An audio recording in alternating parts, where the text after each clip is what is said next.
രാഹുൽ പുഞ്ചിരിയാണെങ്കിൽ നിറച്ചിരിയാണ് പ്രിയങ്ക. ഉള്ളു നീറുമ്പോഴും മുഖത്തുണ്ടാകും മായാത്ത ആ ചിരി.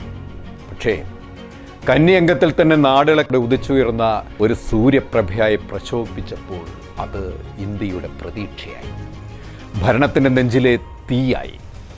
ഏത് കൊടുങ്കാറ്റിലും കെടാത്ത തിരിവട്ടം പോലെ ഇന്ന് ഇന്ത്യയുടെ ശബ്ദമായി മാറുകയാണ് പ്രിയങ്ക, മുത്തശ്ശിയുടെ സ്വപ്നം പോലെ.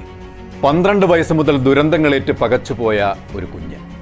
ആദ്യം മുത്തശ്ശി ഇന്ദിരാഗാന്ധി, പിന്നെ അച്ഛൻ രാജീവ് ഗാന്ധി.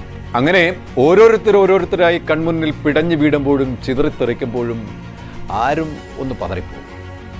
1984 ഒക്ടോബർ 31 പതിവ് പോലെ പ്രഭാത സവാരി കഴിഞ്ഞ് കോഫി ബ്രേക്ക്ഫാസ്റ്റൊക്കെ കഴിച്ച് സഫ്ദർഗുഞ്ച് റോഡിലെ വസതിയിൽ നിന്നും ഇറങ്ങുന്നതിന് മുൻപ് പതിവ് പോലെ രാവിലെ സ്കൂളിലേക്ക് പോകാൻ റെഡിയായ കൊച്ചുമക്കളെ ചേർത്ത് പിടിച്ച് ചുംബിച്ചു ഇന്ദിര.